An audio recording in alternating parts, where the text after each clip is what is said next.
Hello, everyone. Welcome to another electrifying episode of Full Throttle here on Unprecedented TV, where we dive head on into the battles facing British drivers and much more beyond that.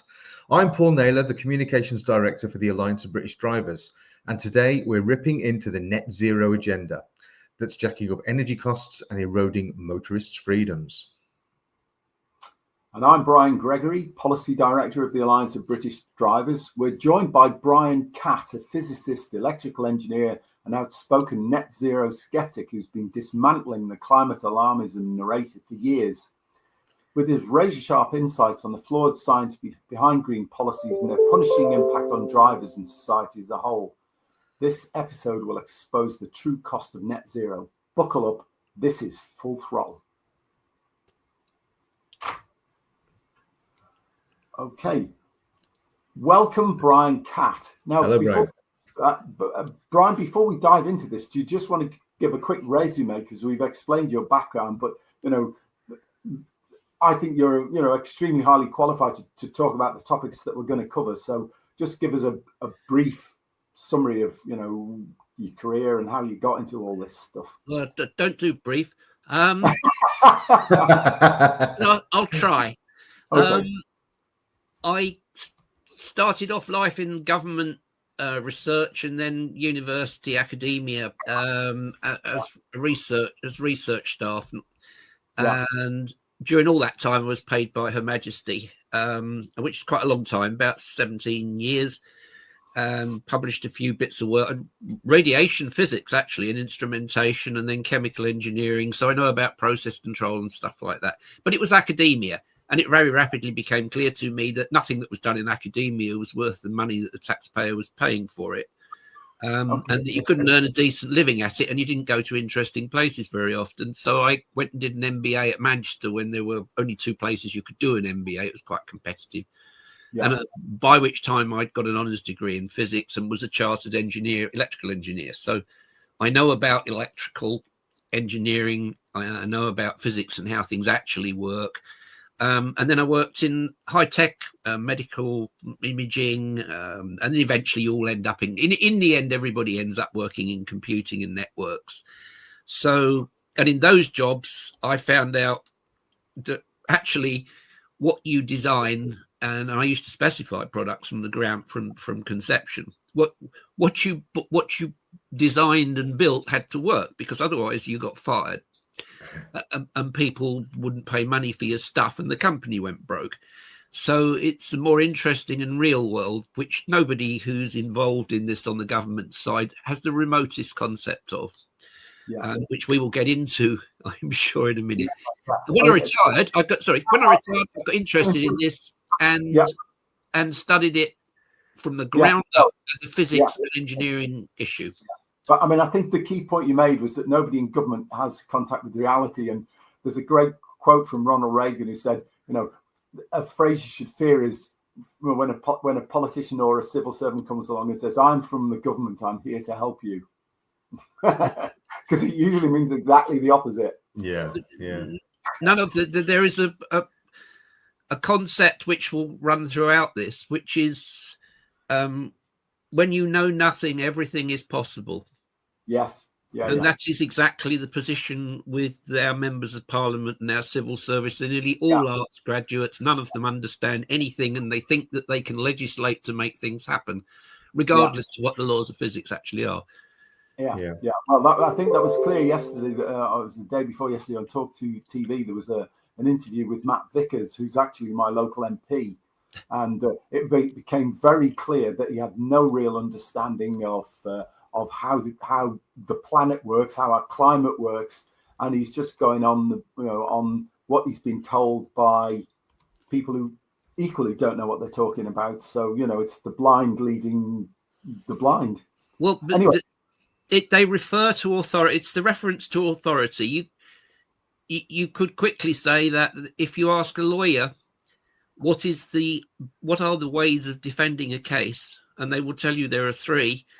One is you use the actual evidence. If you don't have the actual evidence, you create circumstantial evidence, i.e. by attribution or by correlation. And finally, if if you can't win that way, you attack the witness. Yeah, character assassination. What they will do. That's the only. They're taught to debate that way. So, Mr. Catt, I'll say Mr. Catt only because there's two Brians in the room. If I can put a very broad question to you. So, why don't you agree with the claims about climate change? Isn't it settled science, as we are told by politicians, with catastrophic consequences that we must decarbonize urgently to avoid? Yeah, where to start with this?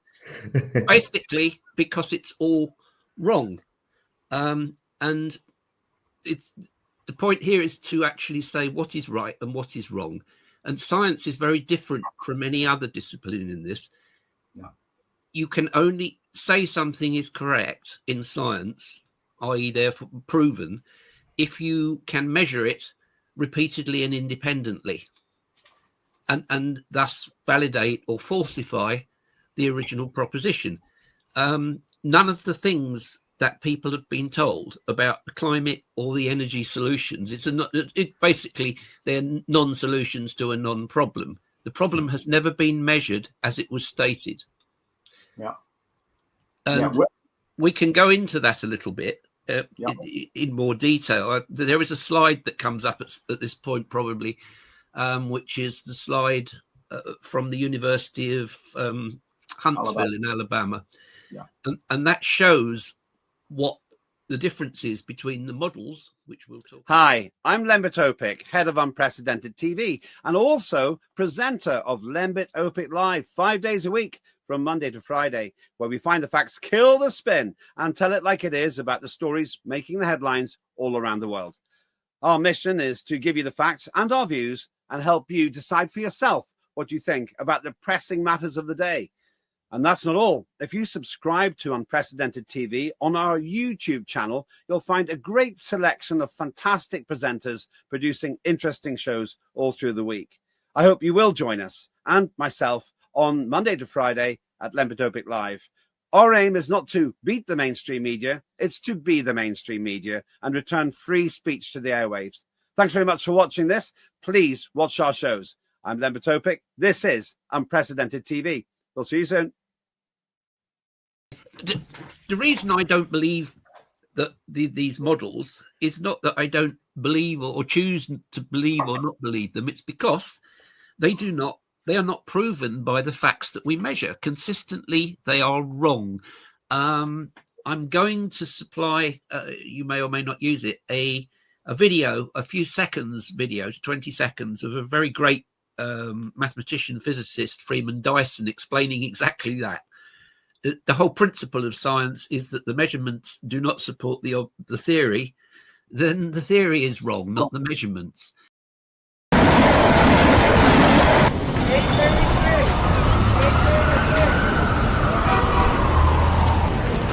Freeman Dyson, a living legend in the fields of mathematics and physics. 93 years old, he was one of the first scientists in the 70s who started to investigate climate change. He's extremely critical against computer-based climate models. Climate model is a very good tool for understanding climate, but a very bad tool for predicting climate. But why do you think it's dangerous to believe in computer models? Because they're wrong. It's very simple. They're wrong.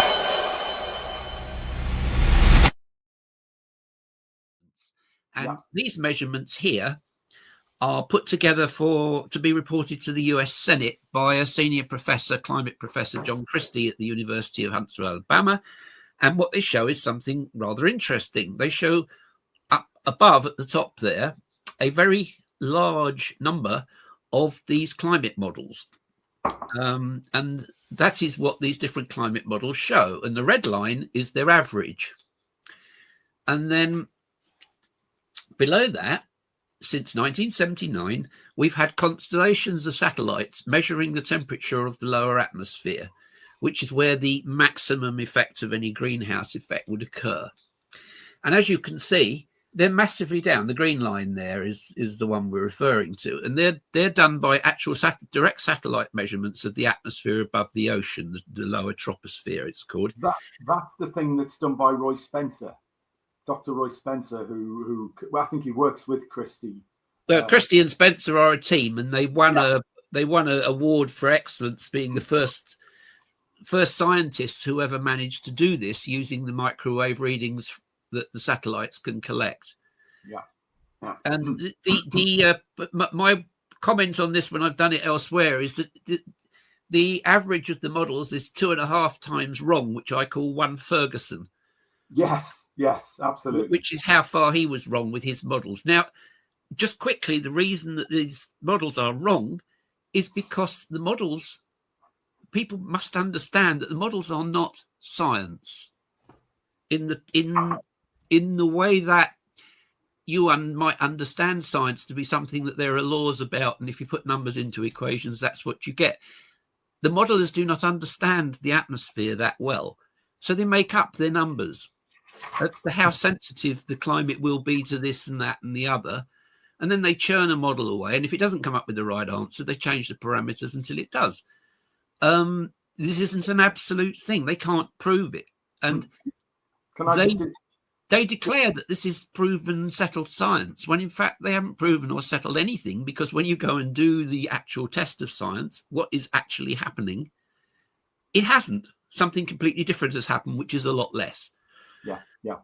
And on that, there was a climate physicist called Ferenc Miskolci who worked for NASA and for IPCC, and he pointed out that their heat loss equations, assuming atmospheric heat loss, were wrong because they were just based on the old Sven-Arrhenius model, and they didn't have any terms after, I think, the first or second term.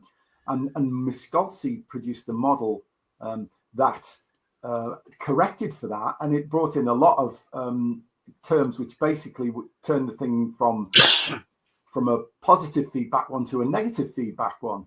So in other words, that instead of being like a marble on an upturned saucer, it was a marble on a saucer the right way up, so it tended to always go back towards equilibrium. We'll come to feedbacks. There is a thing. Miskolci wanted to publish this, and IPCC wouldn't let him, so he resigned. Yeah, because of course it massively reduced and brought down to the level of the Russian model, the Abdus-Samatov one that's shown on this graph, and of course it didn't fit the IPCC narrative. Sorry. Feel free. The whole point here is that the planet is not an unstable system. I think I mentioned I worked in control theory for a couple of years at Imperial College at the highest level at the time. And there's a principle, the Le Chatelier principle, which says that any system that's stable in nature has a high degree of feedback. And in fact, as we will see later on, I'm sure we'll get to discuss this because I've asked to. The whole system of the Earth is massively fed back. I don't know whether I can. I might as well introduce it now. The Earth is not some nice, benign blue and green thing that's spinning around in space half dark. It actually sits. It's a cold rock without a sun. It's a cold rock where everything is frozen solid on the surface. Yeah. Okay. Yeah. As it is actually, in reality, sandwiched between an open fusion furnace, which is emitting at roughly 6,300 degrees color temperature, and an absolute zero, close to absolute zero. The microwave background's about 4 degrees Kelvin, so roughly 300 degrees colder than it is on Earth on average outside. And so, in fact, the Earth is being continually heated up and continually losing the same amount of radiation to space. That's called the second law of thermodynamics. Heat doesn't go back in. Heat that leaves the surface of the Earth doesn't go back down and warm the oceans. As you get all this nonsense.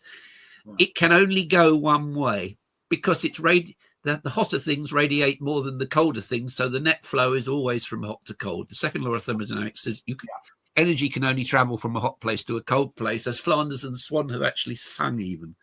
Yes. Yes. So this is a very dynamic system, and the feedback is the cooling. If it gets too hot, it will lose more heat than it's getting from the sun, and it rebalance itself, and vice versa. Okay, if it gets too cold, it will not be losing enough heat, and it balances itself. It's blatantly obvious. We've discussed other ways. If you heat up something in a flame, it will get to a certain temperature and then it will stop getting any hotter. It won't melt because it's got to the point where it's losing as much heat as it's gaining. That's how the system works. That is a massive, massive negative feedback. Yeah. And I'll bring, and we can talk about the details of that at some point. The whole point is here that all of the change, we're having discussions down rabbit holes by modelers who are making people look at the effect of CO2, which is, they say, or humans, 1.6 watts per square meter. Just remember 1.6. Yeah. That is within the total heat in and out, which is 240 of these things. It's a very, very small amount. And that change is then, there is massive feedback that controls that change. So if that much extra, this little bit of 1.6 gets into the system just warms up a fraction of a degree and it's all rebalanced again. They don't allow for that. No, in fact, they assume a positive feedback, so the whole thing just keeps getting hotter and hotter. Well, that's contrary to the second law of thermodynamics anyway, because you can't invent energy out of nothing. Yeah. Can you see the picture behind me? I don't know if we could pop that up at some point. Yeah. Okay. That's what I was just saying. So the sun shines on the earth. That's the yellow line. Yeah. 100 round numbers. There are 340 of these watts per square meter. Just don't worry about the units. There are 340 of those coming in. 100 of them are reflected. 163 are absorbed mostly by the oceans, a bit by the ground. And the rest of it is absorbed by the atmosphere. And then you've got these red lines, which are deliberately designed to confuse by NASA, because you'll notice that it says that the ground is emitting twice as much as is actually being absorbed, which is nonsense. But in net figures, that 163.3 at the bottom of the yellow arrow that's absorbed is sent back to space as infrared radiation. If you look at Earth from space, what you see is the energy that has not been absorbed. Okay. If you look at it in the infrared, it's glowing all the time. It glows all over because the oceans hold most of the heat that's absorbed, and that's being emitted 24/7. So Earth from space is a nice, whatever color infrared is, glowing all over ball. And remember, 70% of the Earth is covered in oceans, so which is where most of the heat is held. There's 2 years of energy, solar energy, held in the top 200 meters of the ocean. You can do that sum quite easily. Most of this physics can be done at A level, by the way, but unfortunately, the people who write climate models don't understand A level physics. So how would they have arrived at these figures? How? Oh, you just tell a model to do it. Essentially, they start from the proposition that carbon dioxide is driving the climate, and then they produce the evidence to support that by tweaking the models, as Brian says. But the problem is that carbon dioxide is only a tiny, tiny part of the problem. And the thing they never say, they talk about man-made emissions, but man-made emissions are less than 5% of the annual emissions of CO2. Not over 95% come from nature. We've got no control over nature. So it's like trying to change the course of a super tanker by pushing it with a limp celery stick. It's just stupid. And the other thing that is interesting is I've not been able to confirm this, but it appears that this 1.6 effect is not big enough to actually cause any problem, and they know that. So they amplify it. They say, oh, well, if it gets warmer, the oceans evaporate more, and the water vapor, which is the more powerful greenhouse gas, it's about 2/3 of all the greenhouse effect. The water vapor from the greenhouse effect amplifies it. This is the positive feedback. What they forget to say is, if you look at the right there, you'll see a figure of 86.4 for convected latent heat. Latent heat, So that latent heat is sent off into space, and they say, "Oh, that sort of comes back down again and circulates." No, it doesn't. The second law says that energy is going to go to space. They say, well, water vapor heat can't go to, latent heat can't go to space. Well, yes, it can, and it does, and it's in that 239.9 at the top. If you actually break this slide down, you see, in fact, yes, it does. Even NASA says so, but they say it doesn't in their model, basically. And that 86.4, when it gets up into and forms cloud, the water vapor forms clouds, it gives up its latent heat, which is a lot of energy, as heat energy, and that heat energy then is radiated to space. It's all lost. It doesn't go back down, and it changes, wait for this, at 7% per degree. Right. And that's the Clausius-Clapeyron effect. It's a very well-known physical reality. It's not quite perfect because what happens doesn't follow the perfect conditions that are defined, but you can use 7%. So 7% of 86.4, I can tell you off the top, is like 6 watts per square meter. Yeah. So for every degree of warming on the surface of the ocean, you get 6 watts per square meter of feedback. Well, if you just compare that to the 1.6 that's supposedly a problem, that's already 4 times that. Yeah. So with a quarter of a degree, it's negated all of the change since 1850. Yeah. And there's other feedback. There's the radiative feedback as well, which I didn't even mention. Okay. Yeah. So the feedbacks are enormous. I would say the feedbacks are about 10 watts per square meter for every degree of temperature change on the Earth's surface, which is negative feedback and keeps the whole thing beautifully stable. Yeah. Which is why in its variable orbit around the sun, which goes from round to eccentric, right? Yeah. And while it's tilting and precessing, Milankovitch cycles, all of these things, they cause variabilities of plus and minus 40 watts per 40 watts per square meter. Okay, right, yeah, okay, that's well, if that's it was not insignificant compared to 1.6. Yeah, but if their sensitivity was right, and it is roughly 1 degree for every 1 watt per square meter, which is what they say, then you would expect to see 40 degrees plus and minus changes on Earth. Doesn't happen. No. And in fact, if you look at the measurements of total solar irradiance, how much energy is coming in from the sun, basically it's a tenth of that, the sensitivity. They reckon it's about 0.1 degree for every watt per square centimeter. So this is the sensitivity that they feed into models. The sensitivity that they assume for their models is a factor of 10 wrong. Yeah. Well, because the what do they call it? The equilibrium climate sensitivity, which is what the temperature rises if you double the CO2. Their numbers are ridiculous, and they started off at like 5 or 6 degrees. Yes. Now, as they've got more and more adept, they've actually found that it's the ECS values have come down from 6 to as you say, 0.25 or something like that. But they don't publicize that because it basically destroys the whole proposition. Now, can I make a very simple proposition here to anybody who is capable of doing an energy balance out there, i.e. anybody who's studying A-level physics? You look at the chart that we put up there. Yeah. I've done a paper on this. You can find it under Brian Catt, this name down on the bottom here. And I've done a paper on this, which is quantifying the empirical feedbacks to change on Earth, energy change. Yeah. How do we keep our energy balance? What happens if it changes? And all you have to do is to work out, you separate each of the components of the, sorry, I'm pointing at my screen where I can see the graph. Each of the components of the long wave infrared radiation, the 239.9 that's leaving for space, and work out that's a static figure, right? What you can then do is say, well, how much does that vary as the temperature on the surface and in the atmosphere changes? And you can work that out. It's 7% per degree for the water vapor for a start.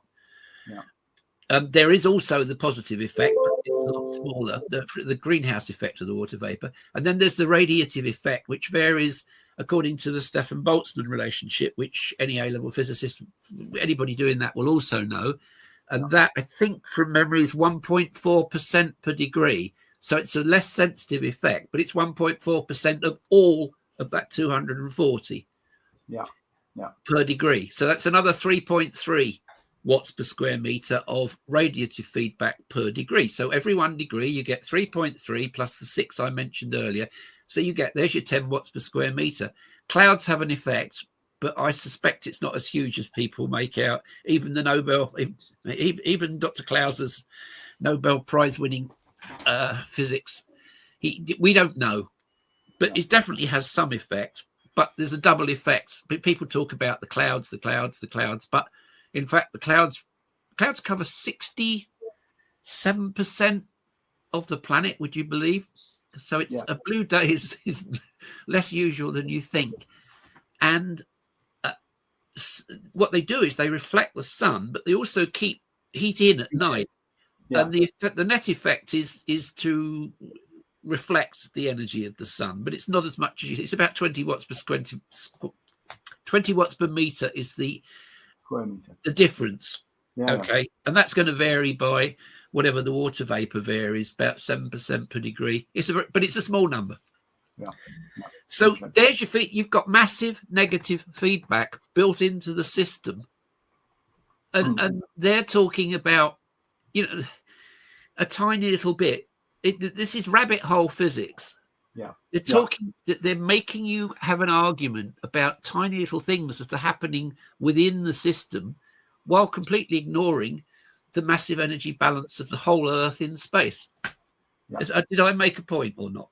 Yeah. You did. I think we've got the gist of that, Brian. Absolutely. Right. So from the, so it's wrong. Yeah, right. Okay. Good. We've established that it's wrong. But why then do the scientists keep saying that the science is settled, and that the consequences of not doing anything are catastrophic? Well, because they're paid to lie. Okay, you're right. They are completely. These people are either incompetent or they're liars. Yeah.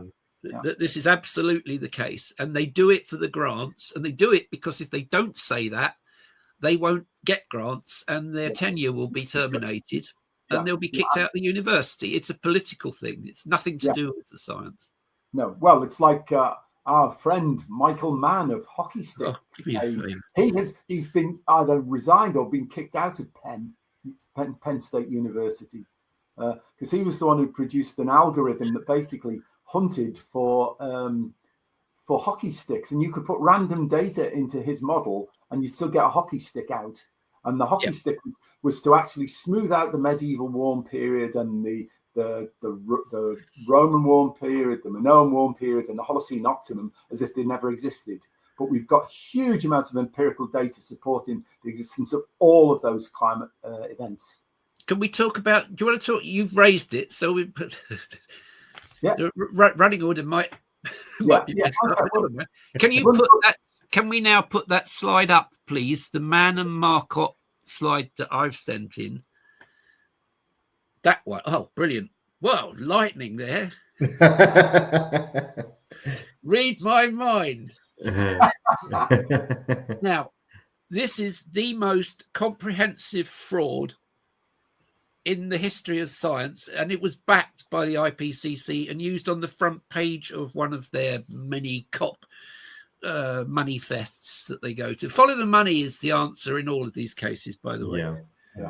You don't get a grant if you don't follow the agendas, and the same goes for everything. Now, what they did here, classic science, if you want to present science of a particular measurement, then you take that measurement over the time period that you're claiming to represent it, and you create a graph from it. If you have another set of data, then you present that and you compare them. What Mann did and Marcotte was they took all kinds of disparate trees, and we have to talk about proxies. Sorry, a proxy measurement is something which allows you to determine what happened in the past when we didn't have direct measurements, and there are various ways you can do that, which I don't think at this point I'll go into too much. But they're to do with sediments. You can make measurements in sediments. You can make measurements in ice cores. And there are some other natural tree rings are the worst. And that's mainly what Mann used. Because there are all sorts of things that affect the width of tree rings, not just carbon dioxide or temperature. But let's go straight to this. What they did was They sliced and diced. This is Franken physics. They sliced it's not, I didn't invent that. I don't know if it's Judith Curry or whatever. They sliced. Hang on. They took all these different series that they had, and instead of presenting them on top of each other, they sliced them up and just used the bits that fitted. That they wanted fit their narrative. Until 1850, where they become unreliable and started, in fact, to go down. So at that point, they just took the direct readings, which we have since 1850, and glued them on the end. Yeah. Now, this is so wrong. It's not true. Oh, and then what they did was they fed it to a computer model and said, smooth this. And this is what Brian said at the beginning, that the smoothing algorithm is almost makes any of this pointless. Now, what they proved here, I'm going to move quickly through this, hopefully. What they showed was, the 1 degree from 1850 was totally unusual and unprecedented and blah-de-blah-de-blah. It's actually 4 degrees colder than the last interglacial period, like now, when all the ice disappeared from Greenland and there were hippos swimming up and down the Thames, for sake. It's not unusual, as Tom Jones famously sang in Confirmation.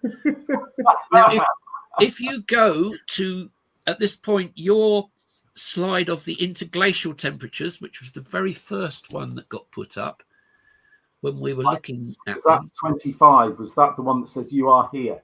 Oh, sorry. No, the one that was put up by accident rather than properly. I think it's slide. No. That one. Perfect. Oh, right. Okay. All right. Yeah. No, not that one. Sorry, that's the IPCC's guess. That's the one after this. Right. The one that I think it's the very last slide, and it says "You are here" on it, and it's lots of red at the top and a bit of blue at the They're bottom. all numbered. Do you know the number? I think it's slide 25. I think it's the very last one. There you go. 25.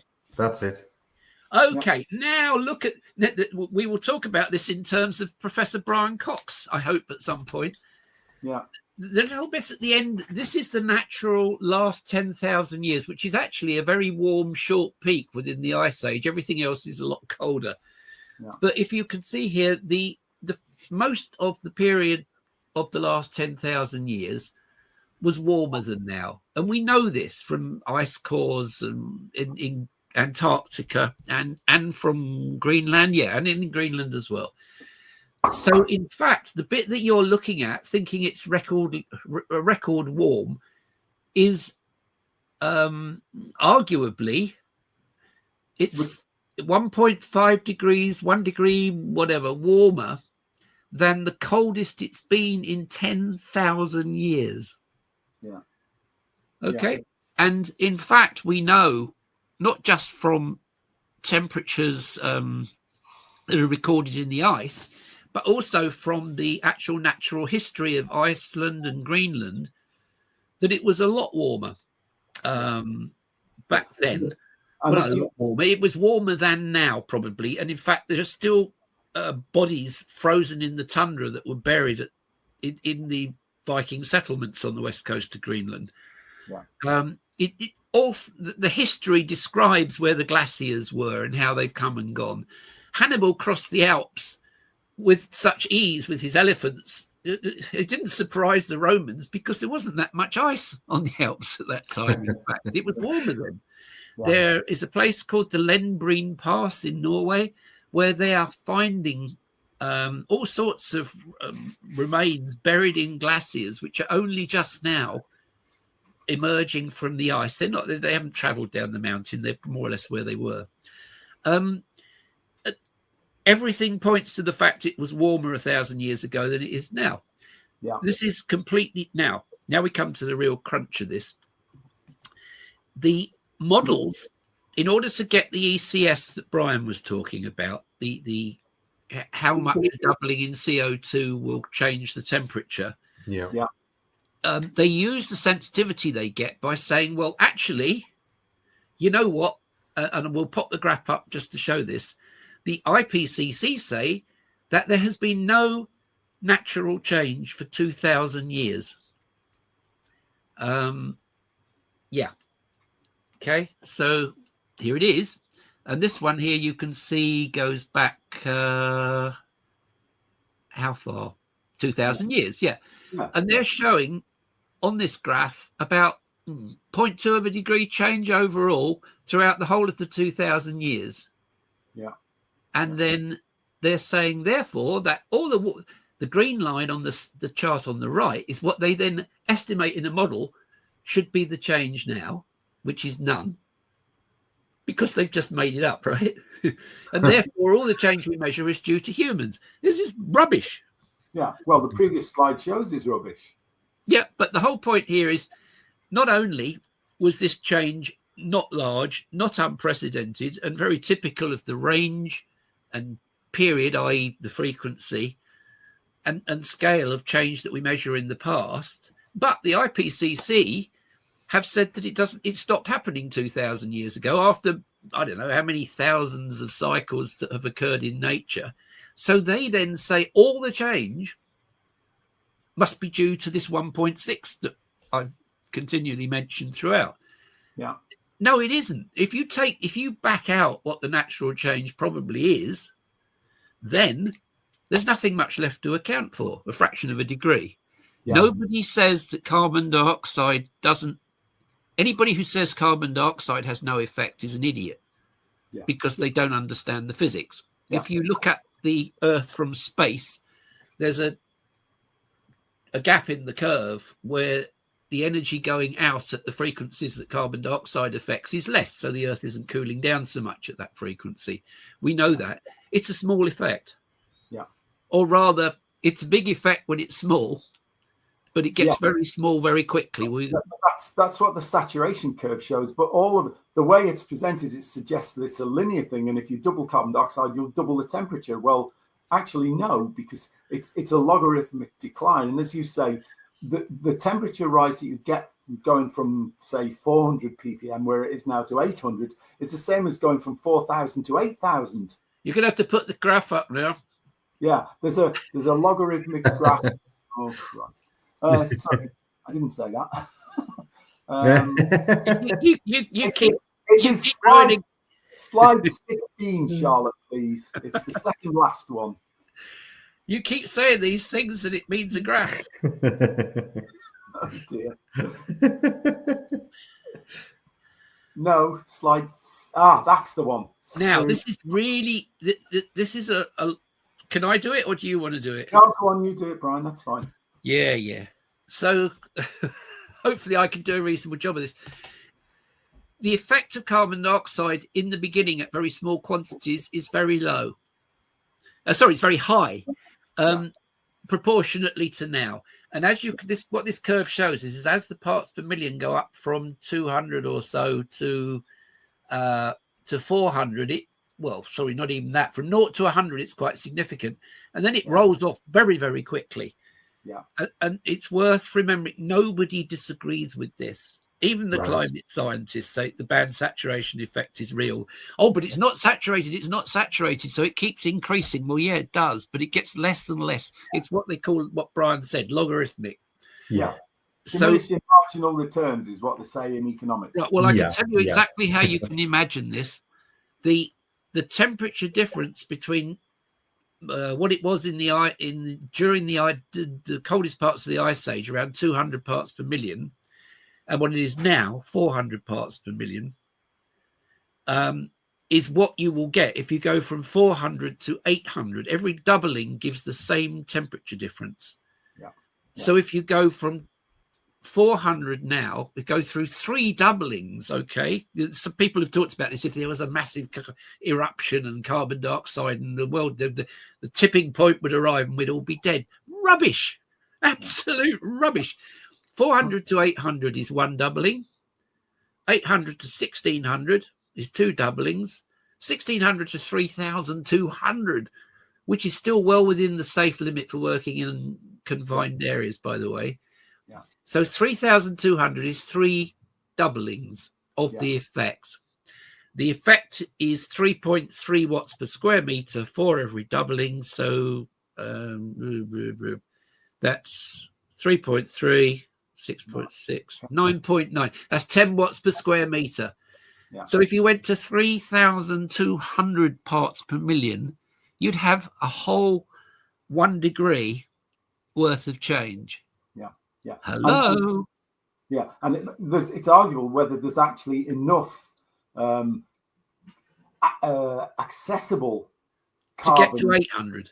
To get to 800, never mind 3,200. Yeah, it's the RCP 8.5 scenario, which is based on no rational criteria at all. It says if this happens, then that would happen. Well, this can't happen, so that won't happen. Forget about it. Yeah. You know, there won't be that much CO2 in the atmosphere. Yeah. Well, certainly in the past there was much more CO2 in the atmosphere. Oh, Brian, can I just while it's in my head, let's go straight to reality again. Why don't I believe in models? Because of everything I just said, the models are made up. They don't conform to any reality that physics can define. Yeah. And secondly, because what have we actually measured to happen?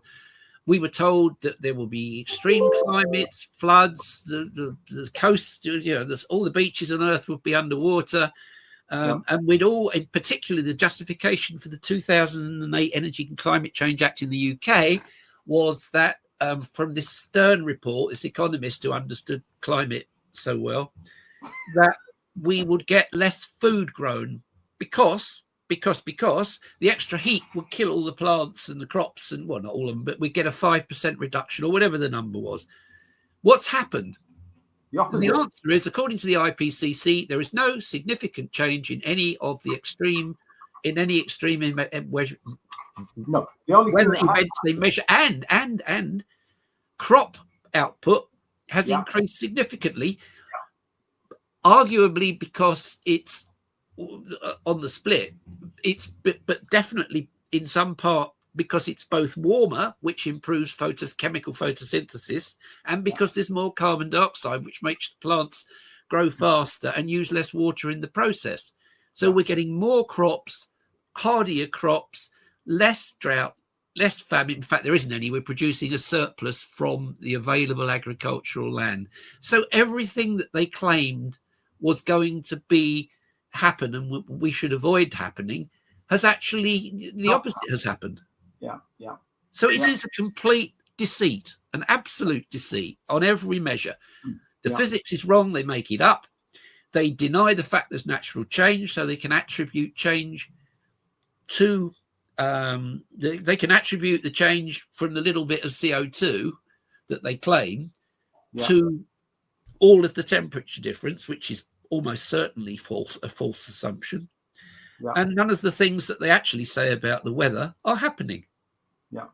So have I made a case for saying that as a reasonable that it's better to believe the data that we measure than it is to believe what experts say happens using models which target a tiny little effect within a much bigger one? You're a witness.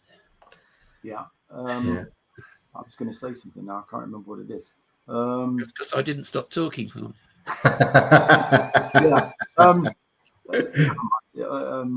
So we've looked at decarbonisation and we've looked at all of that. Of course, the other thing that they're supposed to be driving is this energy transition to renewables, or ruinables, as I call them. Because when you actually look at the energy and hydrocarbon usage required to produce these renewables, they do much more environmental damage and actually make our energy security, totally insecure, because the reliably unreliable renewables are capable of crashing the grid, as we saw in Spain. And they're talking about tightening of energy in this country, but saying, oh, our grid's much more resilient than the Spanish one, but we're going hell for leather to build these renewable things, which are having a huge environmental footprint, a huge hydrocarbon footprint, despoil the earth because we're digging up all sorts of rare elements and refining them, refining them and transporting them around the world to China so we can buy them back from the Chinese. And we'll need, the amounts of metals that we'll need to actually cable all this stuff we're sticking in the Orkneys or, Hebrides or wherever it is colossal. And there isn't enough of it to even do it for the UK, never mind the rest of the world. There's a lot to unpack in that. Yeah, absolutely. There are several different. There's infrastructure. There's the physics. But because I come at engineering as a physicist, I think I'd like to just address that first. And then we talk about now. I've got a slide that I use in my own presentation, so we need that one just to have it as a background, which is the windmills and the water mills. And yeah. Now, once upon a time, before steam, we had a feudal agrarian economy. Yes. And at that time, we had three sources of energy. Right, thanks. Well, I'll come to this one. So the first source of energy was humans. So that was carbohydrate power. And the other, also within carbohydrate power, of course, were horses and oxen. So carbohydrate power, draft animals and people. The only way you could get more energy was to go and conquer another country and enslave their energy sources. On top of that, you had windmills and water mills. And now that allowed a feudal economy where most people had some fairly dire lives. If anything went wrong, they were dead. The rich people stayed well clear of all that and exploited them and used them as carbohydrate power, basically. And to go and conquer other carbohydrate power elsewhere and steal their land, because wealth came from agriculture. There wasn't another way to get it, really. A bit of gold, if you like. Now, all of a sudden, along came steam. Certainly in the case of electricity, all the electricity you get is generated by steam. Worth thinking about. And that's very important because that's what also gives the grid stability. And maybe I'll come back to that. The fact that we need steam to do the steam drives the turbines that produces the electricity. That's a very intense form of power. Originally, it was in traction engines and would drive mills. And the thing that made it successful originally was the cost. And originally, it was only successful down mines because the value of the output was very high, and they used a very inefficient Trevithick oscillating beam engine. And then gradually it got more and more efficient. And Watt's steam engine was probably the pinnacle of that, where they reused the energy from the first stroke in another piston, etc., etc. But gradually, steam produced so much more energy per pound spent that human labor was no longer required and could be used just to do other cleverer things. And that actually produced more wealth per person. And gradually we got to the developed economy. Then the steam was used to generate electricity, which could be distributed down cables. And then people tried to use electricity for everything. And really, to address Brian's point quickly, that didn't work because, for various reasons, the superior choices was to use fossil fuels to heat and to generate the energy at the point it was needed when it was needed. And in the case of vehicles, oil in some form or other, which is a liquid, transportable, supplyable, distributable easily, and can be carried in as an intense fuel source in a car, became the fuel for cars. And so that's the reason for that. That was the best way to do it. And it's all about energy intensity. The physics of this is that the energy source of coal, oil, and gas is massively intense compared to any way you can suggest that wind and water power is. So in order to get the levels of energy, basically we could never get the levels of energy required to be a modern developed economy with the level of wealth per capita that we can generate using wind and water. How has that changed? Well, the obvious answer is it's the same wind and water flow. So it hasn't. The answer is, can you capture more of that? Yes, you can. You can do offshore windmills. This picture here is the Rance estuary, which is actually just a success. But there's only one river Rance. It's like the Severn. And they block the whole damn thing off.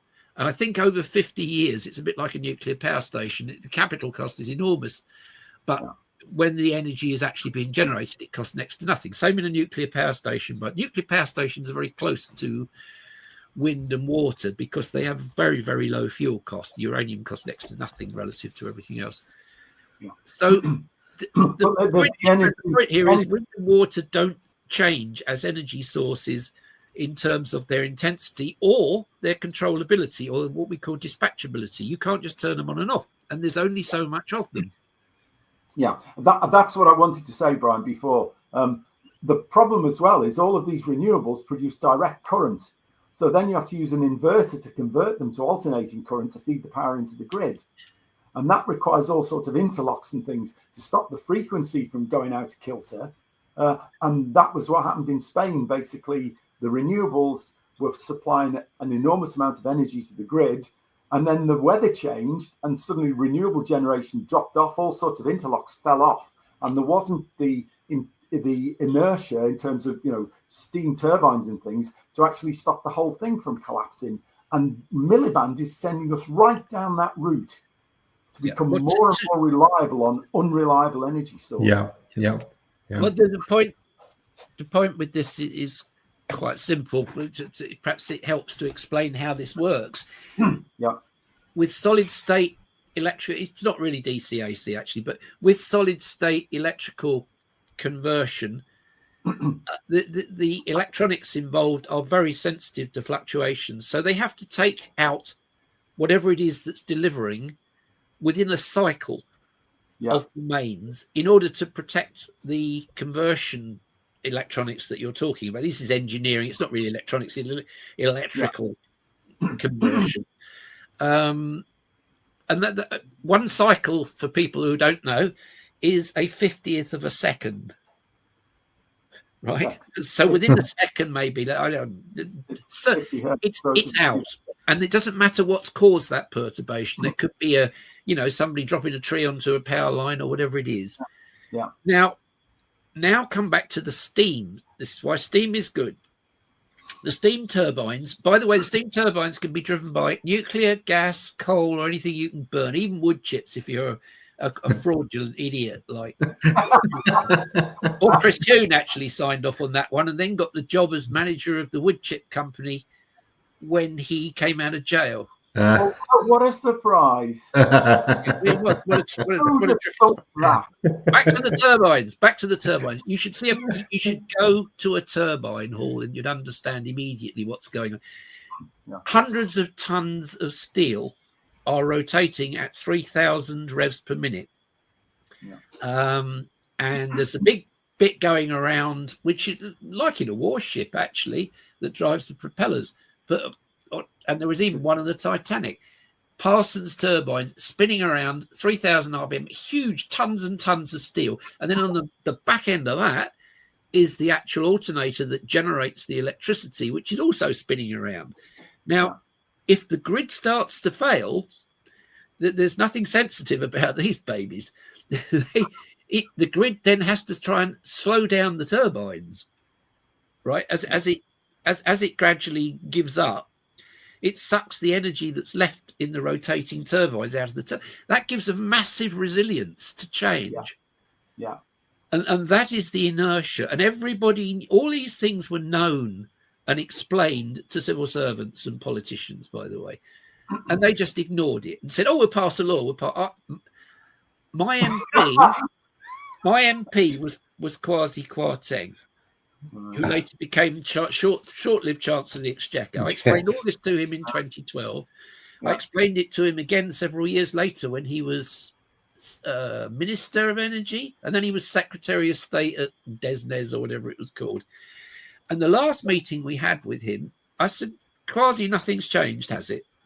The physics says this can't work. You cannot produce renewable energy because you need so much resource." This is the problem here. If you want to collect enough energy to drive a developed economy with windmills and water mills or barrages or solar panels are a complete nonsense. We haven't covered that yet. You cannot produce the energy without using about 10 times more resources in steel and concrete to actually collect it. Yeah. And then you can't collect enough anyway. So it's always going to be more expensive and you won't get enough. And he said, well, that's not a problem. So I said, oh, really? Thinking Kwasi had actually come up with a solution to this, but knowing, of course, that he had. He said, yes, we'll tax gas. So, in other words, you'll tax the efficient stuff to make it less attractive so you can build the rubbish that's going to crash the grid. Well, you understood that perfectly. Really clever thinking. That's exactly what they did. And when I said to him, well, that's not in the interest of anybody who has to pay bills or our economy, is it? And he said, that's not my problem. I'm the minister. I enact government policy. I don't do what's best. Well, this is the problem in politics, isn't it? It's a bit like it's like at school when you get the a new subject comes out and they get the PE master to suddenly teach computer science. It's that kind of idiocy. It's let's give it to somebody who hasn't got a clue about what they're talking about. Well, the other, just quickly on solar while we're at it, everybody knows, and the government was told, the civil servants were told, the civil servants even understood that solar in the UK is a nonsense. And if we can slip it in here, there's another little video clip, about 20 seconds, from the last words of the chief scientist of the DCC in public before he died of cancer when he was 48. And he was asked point blank, having been advising for, 5-6 years by then, what was best for the UK. Yeah. And he started off by saying, well, solar is a complete waste of time because, when we need energy is in the winter in a high pressure period when it's cold and it's dark. Yeah. And at this point, there is no solar energy. So it's utterly pointless. It's just a way of giving money to people for being eco. Yeah. And all it does is reward the rich at the expense of the poor. All of this stuff rewards the rich at the expense of the poor. Yeah, well, that's where Dale Vince has got 115 million or something for his. Dale Vince is a despicable character. Yeah, he paid 5 million. Was it donations to the Labour Party? He's made 115 million, something like that. There's some good stories about Dale Vince, which I won't tell because we've got other things to talk about. I mean, in terms of what he's actually done in demonstrations and stuff like he is just a nasty piece of work. He is one of the many people, and the reason, of course, all this is happening is because the lobbyists who deliver these things love it because they can take it straight to the bank. All of this early stuff was given 100% onshore, 200% offshore subsidies for wind. What's their faces? Drax get $1 billion a year for burning wood chips, which produce more CO2 and particulate emissions than coal even. Yeah. I mean, the whole thing is a racket. And the reason they want it is not to save the planet, it's to make a lot of money for lobbyists. And there are a whole raft of ministers who have been very well rewarded legally for actually passing these laws and encouraging them to be made worse. Yeah. And they get jobs as chairman of this or, director of that, or in the case of Gummer, having companies which advise on what to do while telling government what it should legislate, which is no conflict of interest at all. Heavily involved in the Climate Change Committee, who are all of this ilk. But what we're doing is progressively deindustrializing, outsourcing all of our major industries to places like India and China, pauperizing our own economy, losing jobs, and consequently, we can't generate growth. But that, of course, you're getting into other areas now. But I am not a politician, but obviously I've had to study why this has happened. And it was always the objective of the groups that are funded to do this, the NGOs that lobby, and the people in the UN who created the IPCC, was to transfer wealth from the West to Asia. Yeah. That was why they did it. One of the guys is actually quoted on radio saying, well, this isn't about the environment. This is a redistribution of wealth. Globalization. Yeah, Ottenmeyer, I think his name was, or something like that. He basically said... something. I've got a slide of that as well. But, yeah. and they all said it. They're all sort of basically bureaucrat Marxist, or the new class, as Martin Durkin calls them, and they hate people being prosperous and independent. And the less prosperous you get, of course, the less independent you are. So you can be controlled and kept in whatever they are, LTNs and 15-minute cities and all the rest of the things we've got. But we're into, and this is actually, I only learned this the other day. I didn't know anything about them. This has been going on for years with the Fabians, and which Blair is one, and these judges who are sentencing free speech. All recent prime ministers, Labour prime ministers, have been members of the Fabian Society. Yeah, as well. And their whole plan is to basically crash, make everybody follow their rules. Yeah, crash the free market economy and then come in as the saviours. But of course, we'll have to take more control. Do you want to talk about the motoring aspects of this? Yes, let's do that. Yeah. The point about all of this is that, I think I said earlier on, as energy became available, and we had electrical energy and chemical energy, primarily, that's it, isn't it? Chemical energy from coal or gas or oil. Yeah. Then people work very hard in a free market, which I thoroughly support. Yeah.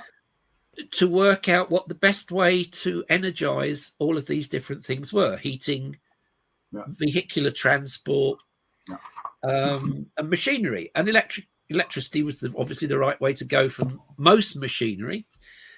Always exceptions. And vehicles were obviously fuel. And the reason for that is you carry the fuel with you in the vehicle. It takes up very little space, and the vehicle gets lighter as it uses up its fuel, which is particularly useful in an aeroplane, which can't land with the fuel it takes off with because its undercarriage would collapse. Not a lot of people know that. So battery-powered aircraft are complete nonsense. That's what you just are. You can't get off the ground and fly any decent way with any decent payload. It just doesn't work.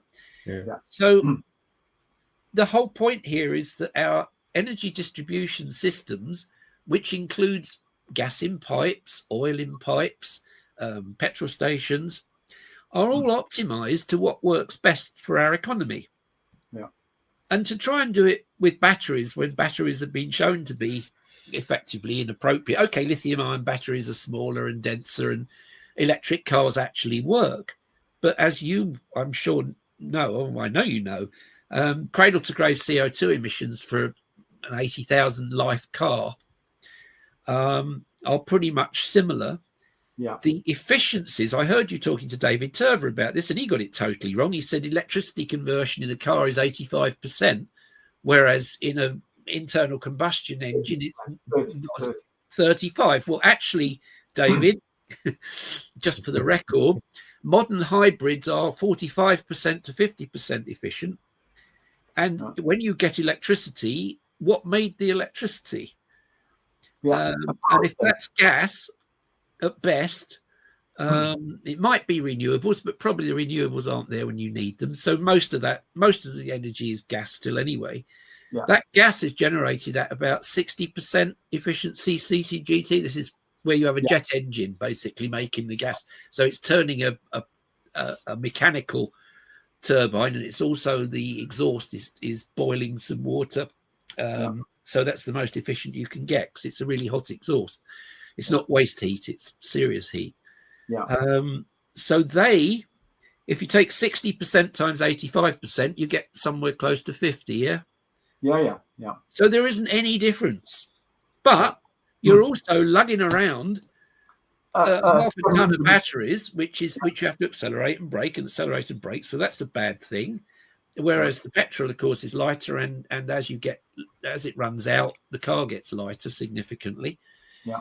And what's the other thing about it? Sorry, spontaneous combustion, thermal runaway. I wasn't worried about the people being burnt to death. Actually, I was more thinking. But if you want to charge these things up, obviously it takes a very long time. And now wait for it. This is more important. The heating. So you've got similar efficiencies and similar carbon. Oh, I forgot. Yeah, the car. The car's dead after 8 years. Yeah. So it only lasts about half as long as a conventional internal because combustion. if the battery is gone after 8 years, which it is, they say, we can use it for other things. Don't care. The car is dead. You can't. It costs more to change the battery, right, than it does to buy a new. When they say they're going to use it for other things, what do they mean? Like a giant plant pot? I mean, what's the back at storage? Storage at home. Yeah, this is just such nonsense, because this is an academic. This is what this sort of nonsense academics talk, because they're nicely paid they're just parasites. They're spending the tax. They're paid with taxpayers' money. They're paid with taxpayers' money.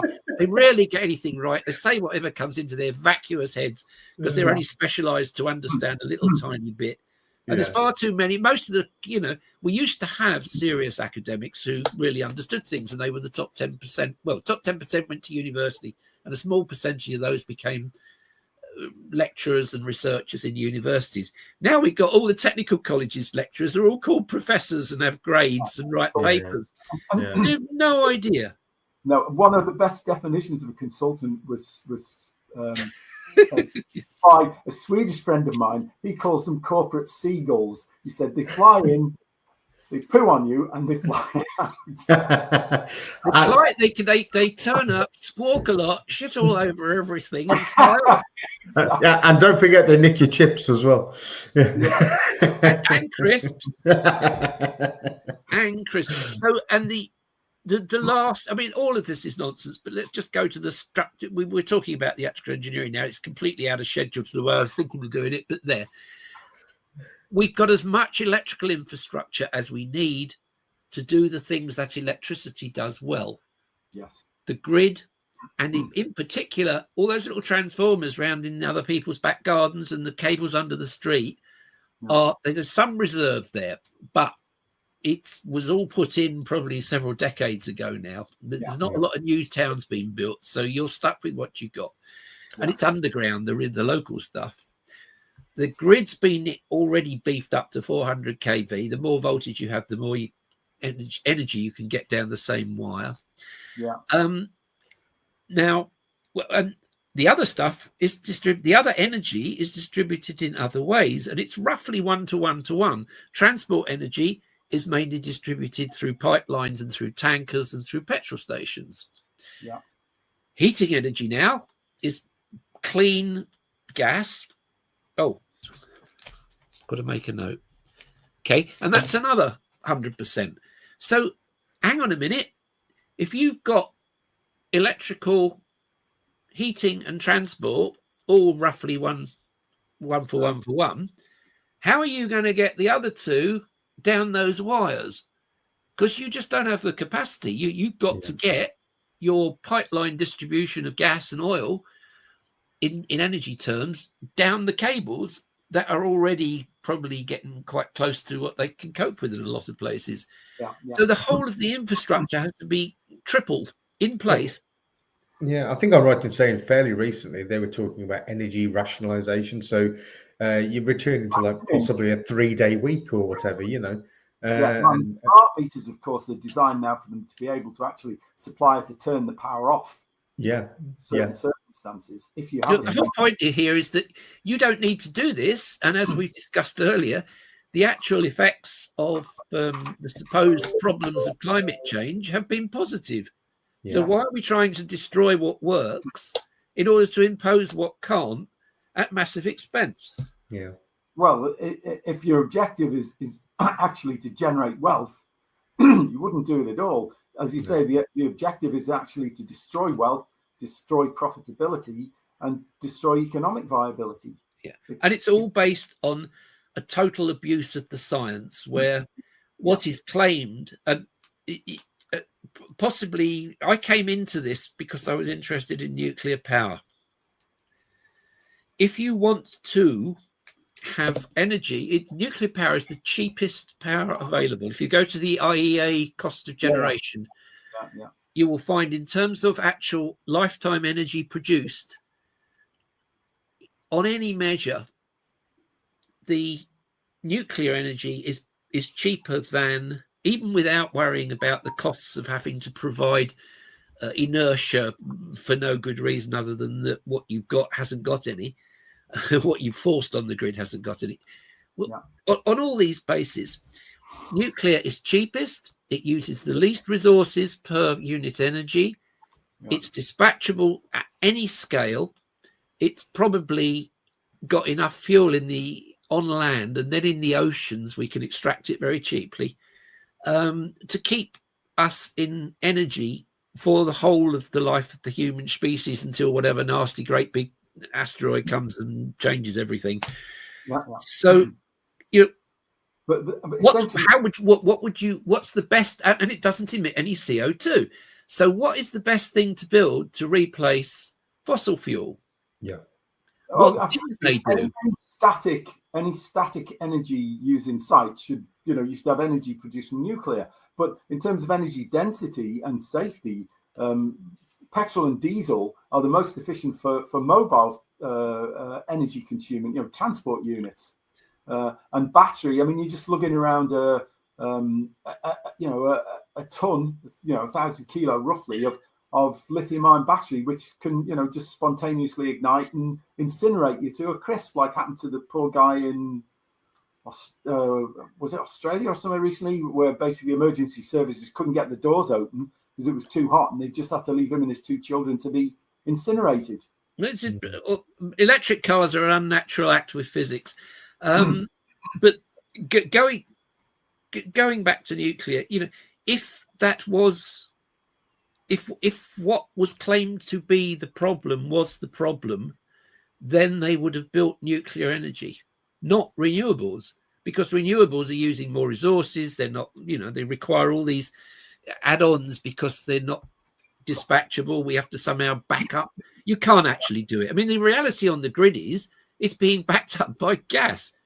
So any renewable which can go to zero has to have 100% support from a dispatchable gas power station. So you've got all the gas you need there to supply all grid demand. But Miliband's ignoring all this and trying to... Miliband's an idiot. I realise that, but he's trying to make it reliable on renewables and interconnectors. Well, just to go back to, there's a hole in my bucket discussion. Why didn't they build nuclear when there were safe, third generation, passively safe, no problem. Basically all the problems are wrung out of them, and it's still been the safest modality ever deployed on the grid, by the way, by far, in terms of loss of life. Why didn't they put nuclear on the grid? Why did they build wind farms? And offshore wind farms are a greater capital expense per lifetime energy by a factor of 4 than nuclear. Why didn't they build them? Because there's an ideology. No subsidies. Okay, but also within the political establishment, there's an ideological revulsion of nuclear. No, there isn't. I disagree. No. The people who don't understand have been told that it's bad, but the people who are in charge know bloody nicely it's the best solution. And they will try everything. They will monetize every possible solution they can before they'll let you have the one that works. They always say government will get it right in the end after it's tried everything else. Yeah. Okay. All right. You've got to monetize the problem. Government is about creating a problem, saying it needs to be solved, and scaring people with phony science, which it funds academics to produce, because why shouldn't they? There's no penalty for telling a lie if you're an academic. Oh, I'm sorry, we got it wrong. So, but where's my pension, please? Exactly. Yeah. The universities are one of the places that, they're another Augean stable that needs to be cleared out. So it's all about the money, because the people who are the permanent secretaries in these government departments are part of the Fabian elites, and they're talking to the people who are making the money from the solutions. Yeah.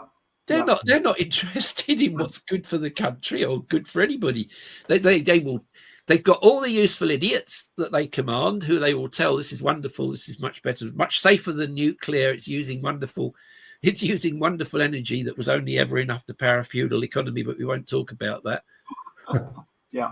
It's a completely corrupt system. So really what we need to do is we need to cut out the renewables altogether, build more nuclear, and for the transport system, rely on hydrocarbon fuels. And that would actually make us more profitable.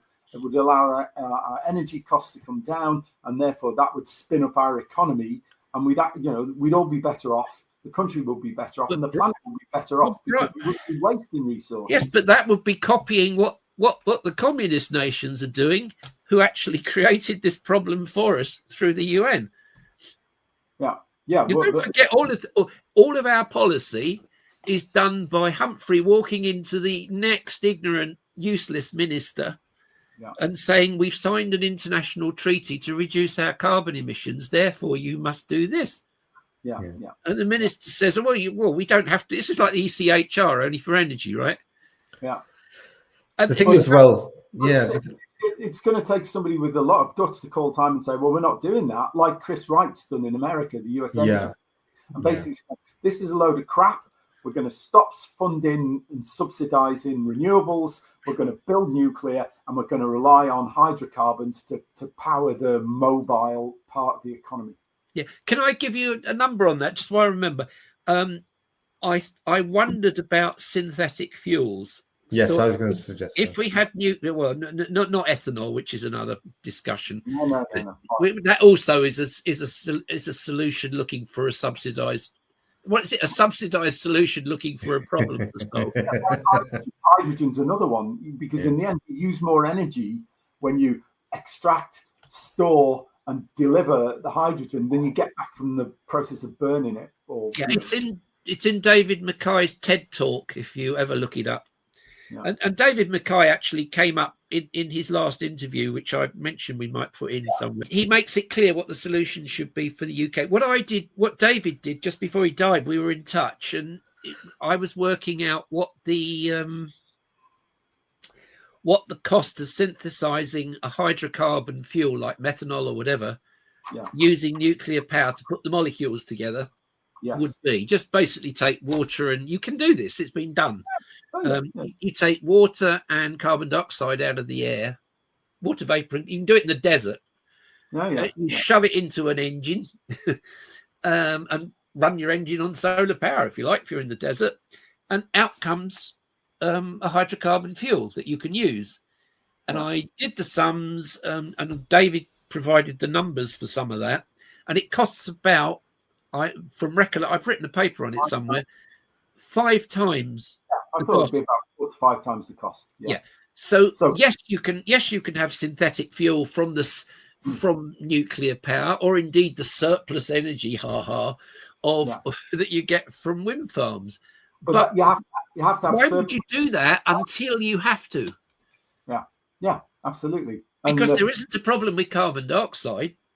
No, but apparently there are some scientists, and again, it's speculative, that they claim there's a process called abiosis, and that actually fossil fuels are being generated in pockets in the Earth's crust due to tectonic movements, and gas pockets that get compressed and basically converted into oil all the time, and we're never going to run out. Well, maybe not, but it doesn't matter, does it? We've got plenty time, and the price will go up. According to availability.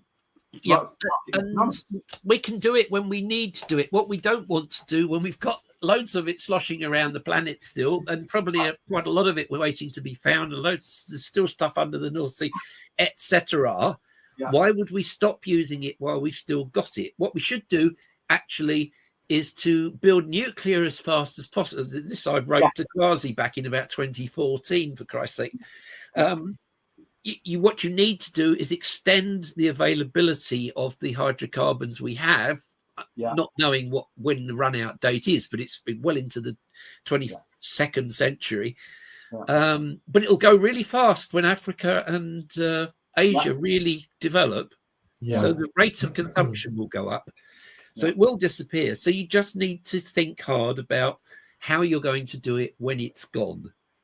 But there's no reason to do it because of climate change. No. Now you mentioned earlier, Brian Cox. What was it you were going to say about him? Oh, good. This is what happens. I talked about a corrupt approach to how things are done. Cox appeared in support and argued on television. He's famously in Australia with Malcolm Roberts, but he had a little graph where they've picked out. We were talking about picking out bits of. I was talking about picking out bits of records and sticking them together to make a series. That's abuse of basically the physical method, the experimental methods of physics that are used to prove things, for all the things I talked about then. What Cox did, I'm going to wave my finger about. This is a sine wave. Right? Yeah. It goes up and down. Now, you saw, in fact, there are sort of sine waves in the natural change that was in that graph that showed how things have changed over the last 10,000 years. They go up and down. Yeah. So what Cox has done is he's taken a portion of a sine wave that happens to be going towards the top and said that shows that humans are causing the warming because it's going up when carbon dioxide is going up. That's saying that correlation is causation. Yeah. In the absolute knowledge that temperature changes naturally up and down all the time, which is fundamental to the denial of, it's fundamental to the idea that all change is due to humans when it isn't. Yeah. So that's what he's doing there. He's just chopped out a piece of a single cycle to show it when it's going up and saying that's showing that humans have done that without showing the whole record. So it's taken out of context, and you would see absolutely. He's showing 50.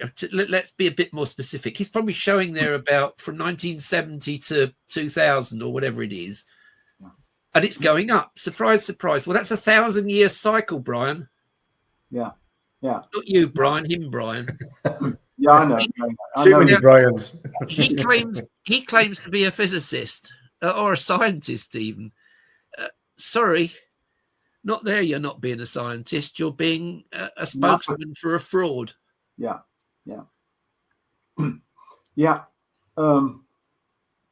Well, we've been going for quite a while now, Brian. I'm wondering whether we should shut up.